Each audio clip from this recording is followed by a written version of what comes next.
The observation deck of the Galactic Council station hummed with nervous energy as representatives from 12 different species gathered around the massive viewing portal. Their varied forms created a tapestry of evolution's diversity. The towering crystalline Vorthak, the serpentine Nexari with their scaled coils, the insectoid clicking their mandibles in agitation, and others whose names Marcus Chen had only recently learned to pronounce. Marcus stood apart from the crowd, his human form seeming almost primitive compared to the advanced beings surrounding him. His simple gray jumpsuit contrasted sharply with the elaborate ceremonial garments and natural armor of the other species. Yet there was something in his posture, a quiet determination that made even the most imposing aliens give him respectful distance. Ambassador Thislek of the Nexari approached.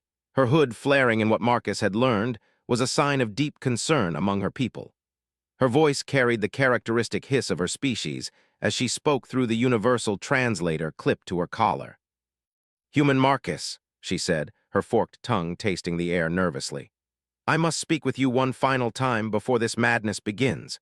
The trial of endless suffering is not merely a test. It is a cosmic filter designed by beings so ancient that even we, who have sailed between stars for millennia, know them only through legend." Marcus turned to face her, his brown eyes calm despite the weight of what lay ahead. "I appreciate your concern, Ambassador, but my decision stands." The Nexari's scales rippled with distress. "You do not understand. In the 3,000 years since the trial was discovered, only 7 beings have attempted it. None survived. The last attempt was made by Kexther, the undying, greatest warrior of the Kethmer hives. His exoskeleton could deflect plasma bolts, his reflexes were enhanced by cybernetic implants, and his battle experience spanned 2 centuries. He lasted 6 hours. "How long did the others last?" Marcus asked quietly. Thislek's hood drooped. "The shortest duration was 17 minutes. The longest, before Kexther, was 14 hours. That was achieved by a Vorthak crystal mind who could process information at quantum speeds and had access to a collective consciousness spanning their entire homeworld." The observation deck fell silent as news feeds across the galaxy focused their attention on this moment. Humanity was the newest species to achieve interstellar travel, barely 3 decades since their first fumbling attempts to reach their own moon.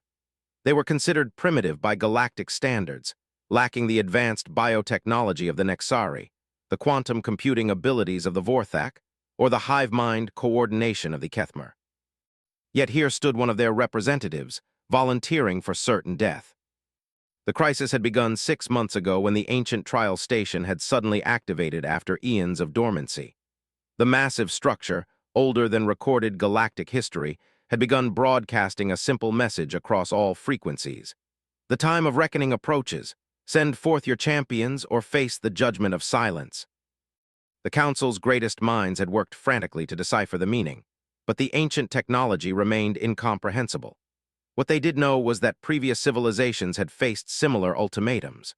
Archaeological evidence suggested that failure to complete the trial resulted in something far worse than the death of the volunteer entire species had simply vanished from existence, leaving behind only empty worlds and scattered ruins.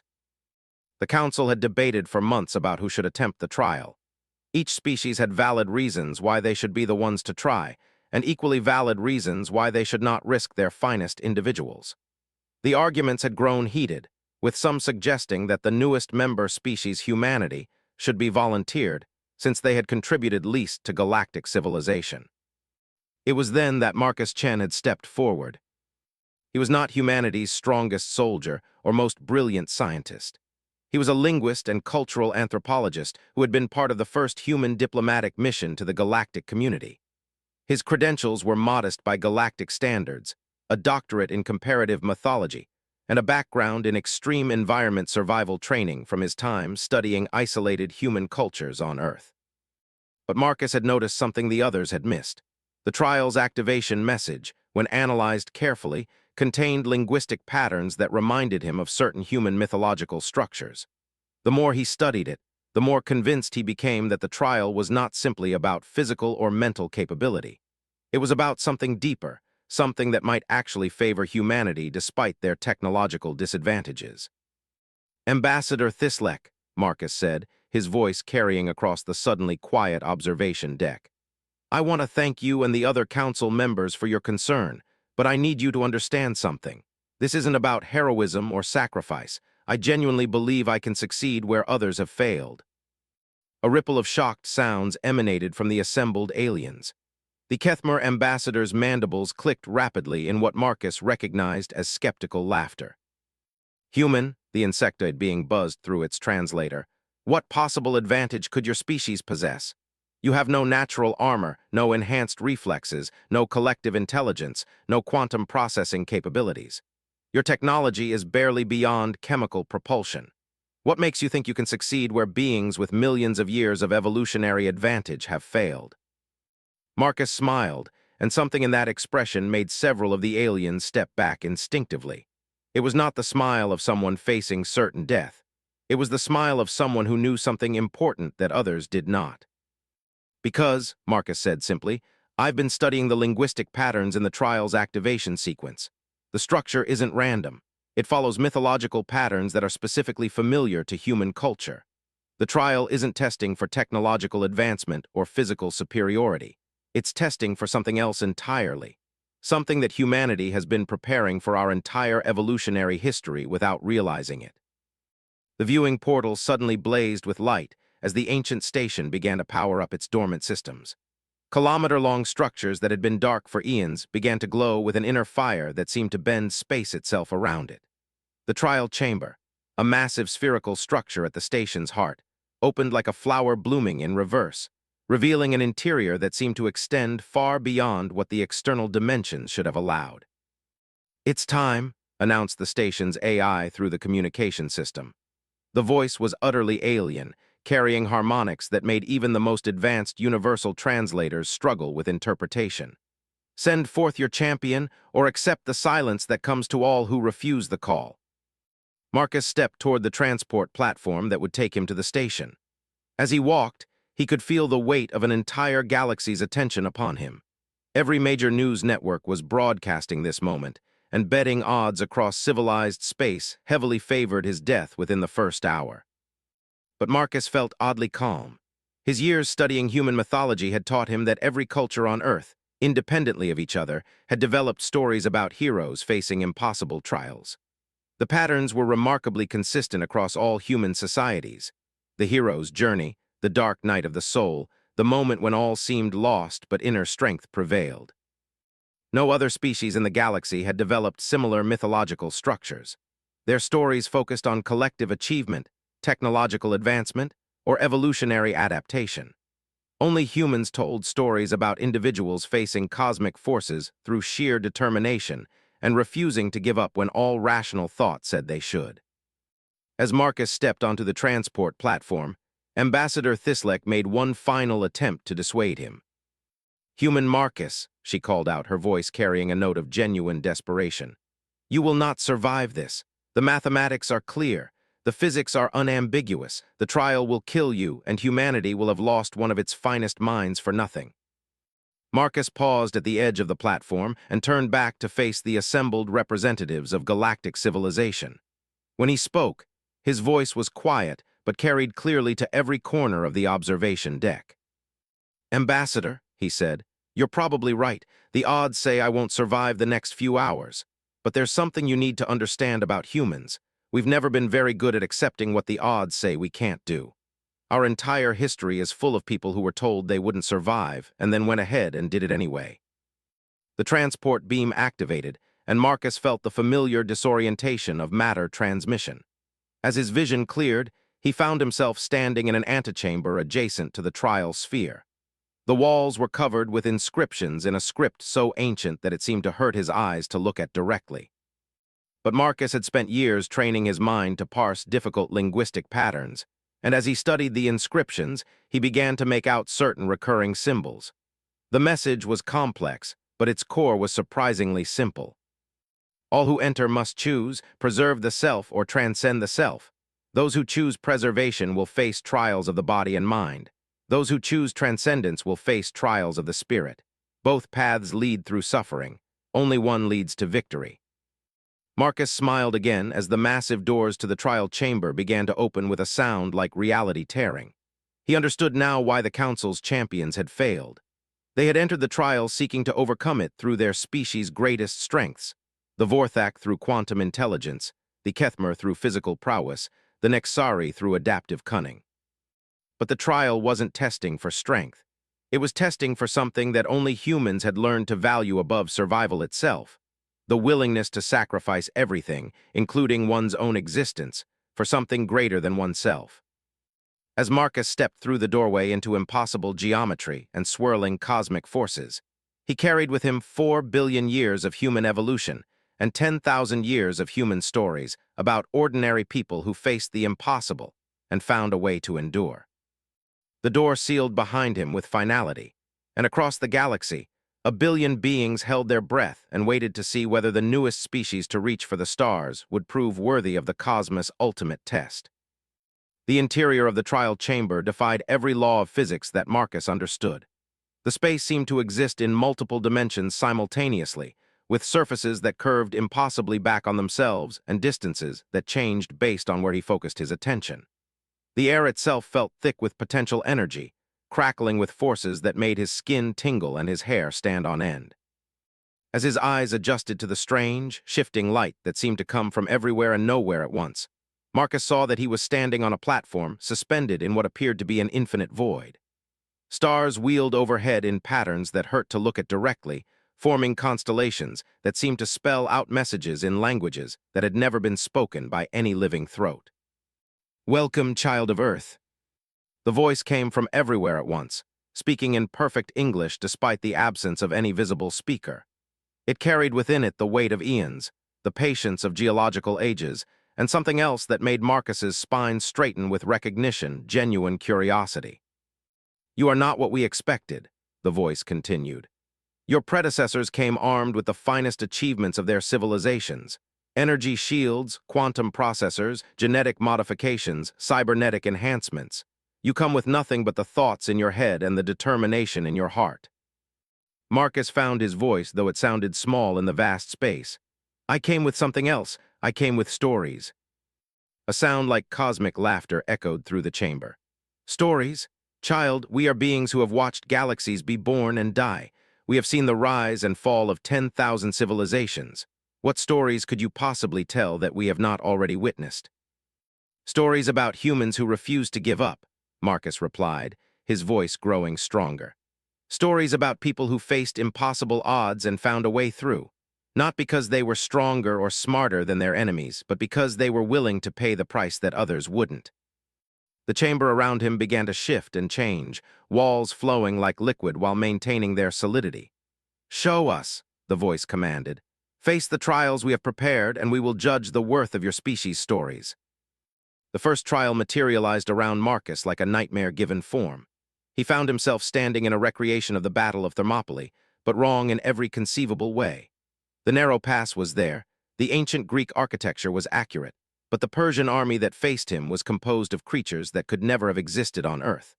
Multi-tentacled horrors with too many eyes, beings of living shadow that absorbed light, mechanical constructs that moved with predatory grace. "Your first trial," the voice announced, "is the trial of hopeless odds. The parameters are simple: hold this pass against an infinite enemy with finite resources. Every champion before you has chosen to fight until overwhelmed. How will your stories serve you here?" Marcus looked at the ancient spear and shield that had materialized in his hands, then at the approaching horde that stretched beyond the horizon. Any rational being would recognize the futility immediately. The math was simple: infinite enemies versus one defender equals certain defeat.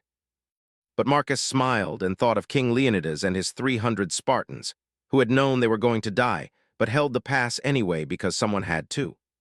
He thought of the defenders of the Alamo, of the Warsaw Ghetto Uprising, of every last stand in human history where people had chosen to fight not because they could win, but because their fight would mean something. Instead of raising his spear to fight, Marcus drove it point first into the ground and sat down cross-legged beside it. "What are you doing?" the voice demanded, carrying a note of confusion for the first time. "I'm telling a story," Marcus said calmly as the first wave of monsters approached. "There was once a species that discovered something that all the advanced civilizations around them had forgotten. They learned that the point of fighting impossible odds isn't to win. It's to choose what you stand for when you know you're going to lose. The creatures were close enough now that Marcus could smell their alien musk, could hear the scraping of claws on stone and the wet sound of things that should not exist drawing breath. But he continued speaking. These humans had a saying, "It's not whether you win or lose, it's how you play the game." Other species never understood this. They thought it was primitive, illogical. How could the method matter more than the outcome? The nearest creature, a thing of living darkness with eyes like dying stars, reached out with appendages that could have torn Marcus apart with casual ease. But as its shadow fell across him, something impossible happened. The creature stopped. Then the next one stopped. Then the entire advancing horde came to a halt, as if frozen by some invisible force.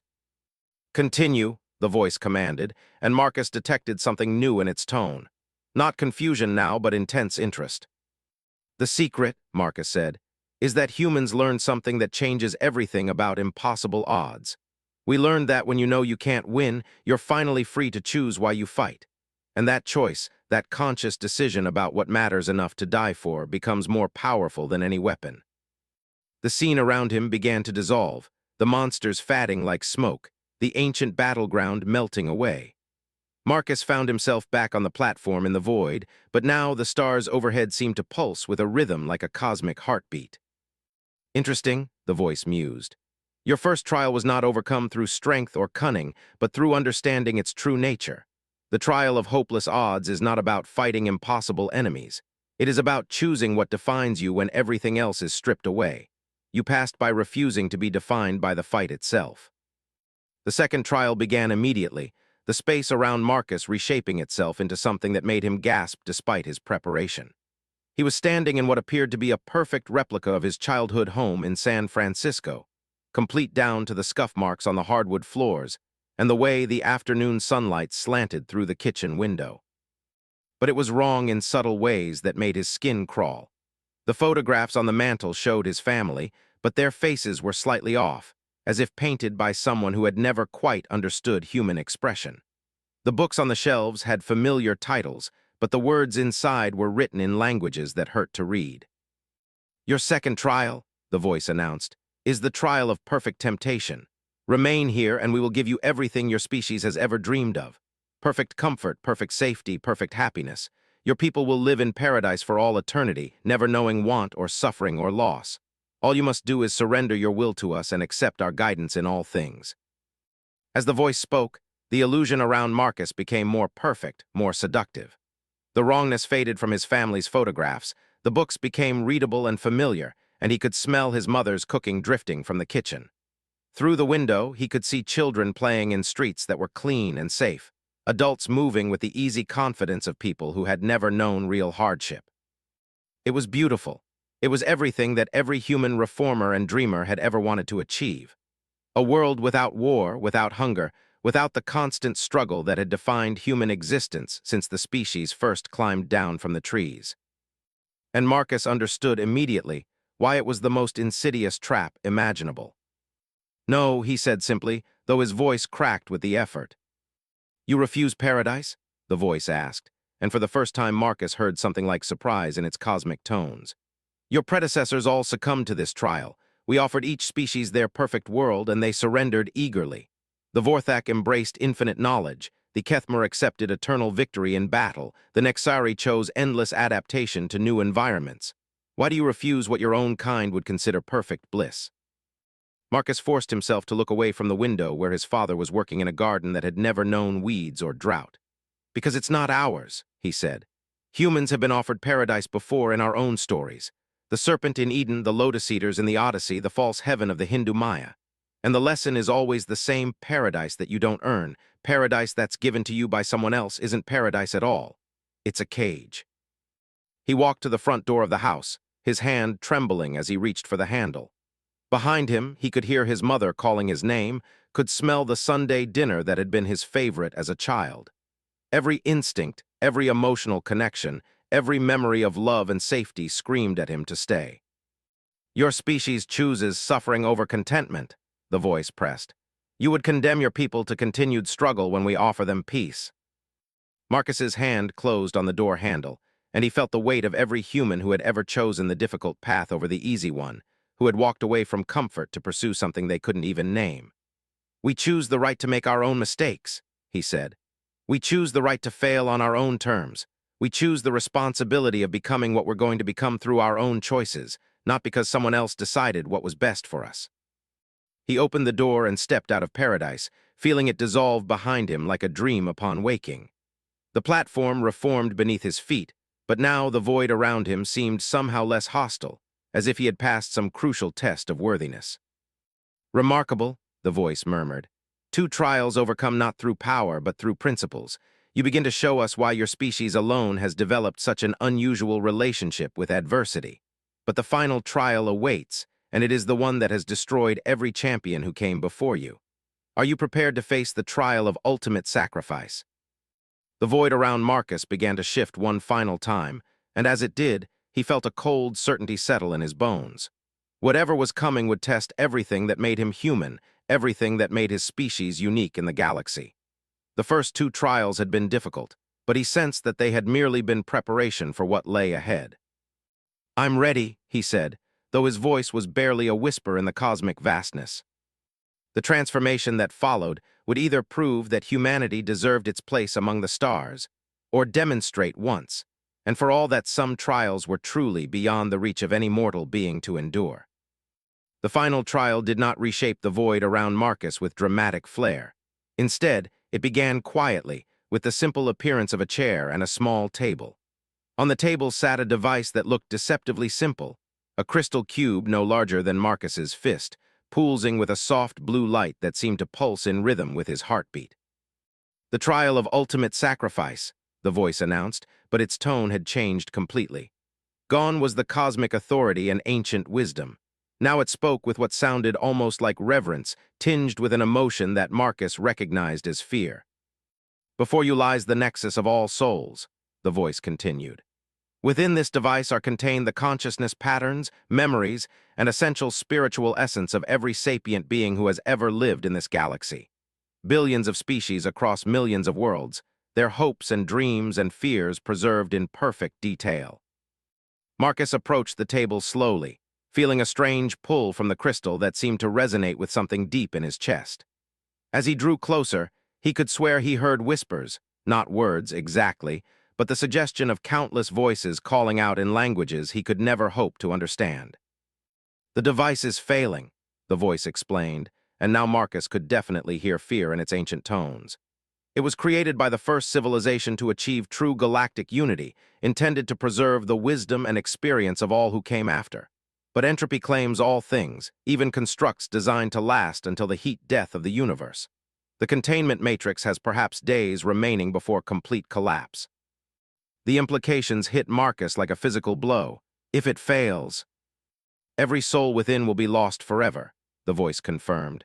"Not just dead unmade, erased from existence so completely that they will never have been. The greatest poets, philosophers, artists, and dreamers that the galaxy has ever produced will simply cease, leaving behind not even the echo of memory." Marcus sank into the chair, staring at the crystal cube as its light pulsed with increasing urgency.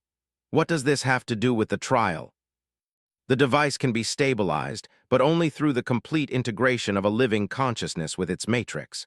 One being must sacrifice not just their life, but their individual existence, becoming one with the collective soul of the galaxy.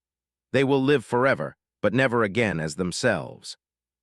The full weight of the trial settled on Marcus like a crushing gravity. This was why the other champions had failed. Not because they lacked the courage to die, but because they lacked the courage to stop being who they were. "Your predecessors all hesitated at this moment," the voice continued softly.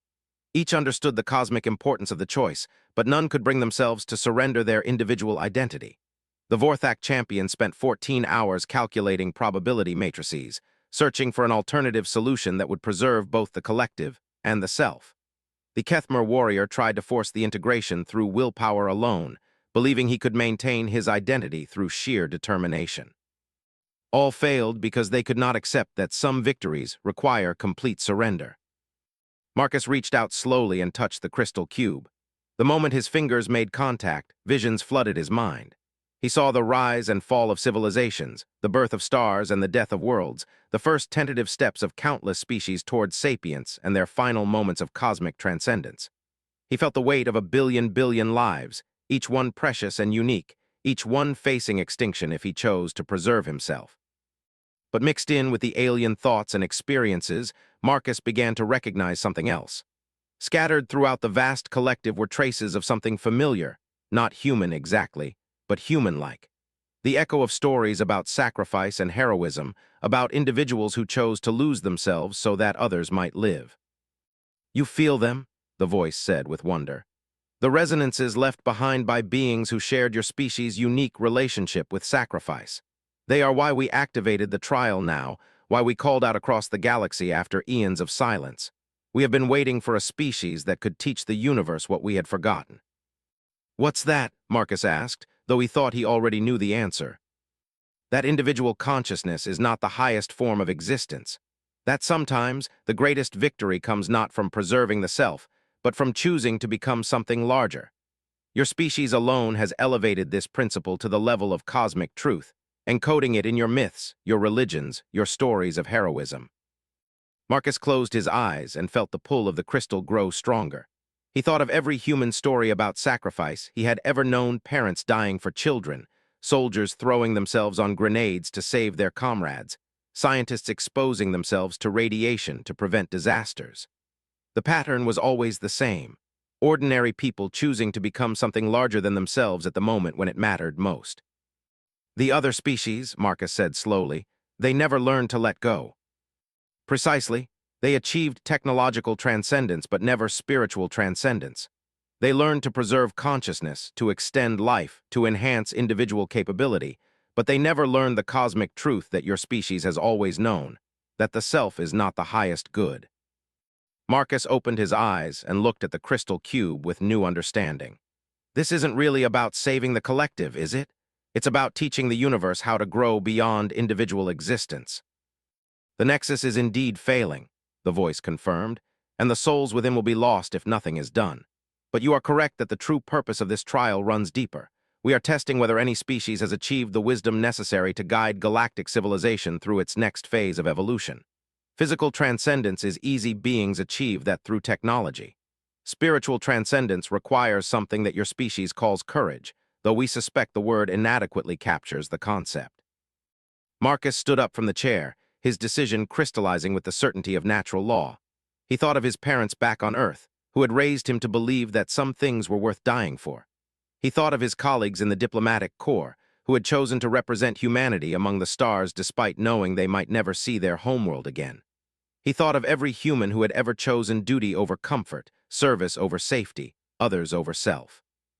"If I do this," he said, "what happens to humanity?" "Your species will become the teachers of the galaxy," the voice replied. "Other civilizations will learn from your example how to transcend their limitations. The collective consciousness you help to preserve will guide them toward wisdom that has eluded sapient beings since the first spark of awareness emerged from primordial chaos." Marcus picked up the crystal cube, feeling its warmth pulse through his hands. Will any part of me remain?" "You will become part of something infinite," the voice said gently. "Your individual thoughts and memories will merge with the collective, but the pattern of who you are, the unique way you see and understand the universe, will influence every soul in the Nexus for all eternity. You will not be Marcus Chen anymore, but Marcus Chen will be part of everything that follows." He thought of the observation deck where the galaxy's representatives waited for news of his fate. He thought of Ambassador Thislek, who had tried so hard to save him from this moment, not understanding that salvation had never been the goal. He thought of humanity spreading out among the stars, no longer the newest and most primitive species in galactic civilization, but its teachers and guides. "There's something I want you to understand," Marcus said to the ancient intelligence that had designed this trial. "This choice, this willingness to surrender the self for something greater, we didn't develop it because we're naturally heroic or inherently noble. We developed it because we had to. Earth was a hard world that forced us to cooperate or die. We learned that individual survival meant nothing if the group didn't survive. And eventually we learned that group survival meant nothing if there wasn't something worth surviving for." He held the crystal cube against his chest, feeling his heartbeat synchronize with its pulsing light. Every species in this galaxy evolved past that stage through technology. They learned to control their environment so completely that they never needed to learn the hard truths that only come from facing extinction together. That's why they couldn't make this choice. Not because they're less brave, but because they never had to learn what we learned. "And what is that?" the voice asked. Marcus smiled, the same smile that had unsettled the alien representatives on the observation deck. "That there are things worth losing yourself for. That the highest honor isn't to be remembered, but to be part of something so important that your individual existence becomes irrelevant." He pressed the crystal cube firmly against his chest and felt it begin to merge with his body, his consciousness, his very soul. As the integration began, he experienced a moment of pure terror, the natural fear of ego dissolution that every conscious being carried. But then he remembered the stories, remembered every human who had faced this same moment of choice and chosen the larger good. The terror transformed into something else entirely. Not peace exactly, but rightness. The sense that this was what he had been born to do, what his entire species had been evolving toward since the first human looked at the night sky and wondered what lay beyond. As Marcus Chen ceased to exist as an individual consciousness, the nexus of all souls blazed with new light. Throughout the crystal matrix, the preserved minds of 1 billion species felt the touch of something they had never experienced before, the willing sacrifice of identity for the preservation of something greater.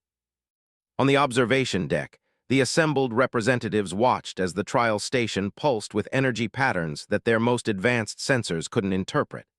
When the light faded, the ancient structure had transformed from a test of worthiness into something new, a beacon that broadcast not just the preserved wisdom of the galaxy's past, but the promise of its future. The voice that had guided Marcus through his trials now spoke to the galaxy at large, carrying within its cosmic tones the echo of human determination, human compassion, and human wisdom. It announced that the age of individual civilizations competing for cosmic dominance was over. The age of true galactic unity, guided by the example of a species that had learned to lose themselves in service to something greater, had begun. And somewhere in the infinite consciousness of the Nexus, Marcus Chen's pattern lived on, not as memories or personality, but as the spark that would teach the universe how to choose transcendence over survival, wisdom over power, and love over fear. Humanity had passed the ultimate test not through superior technology or greater intelligence, but by demonstrating the one thing that separated them from every other species in the galaxy: the courage to stop being themselves when something more important was at stake. The galaxy would never be the same,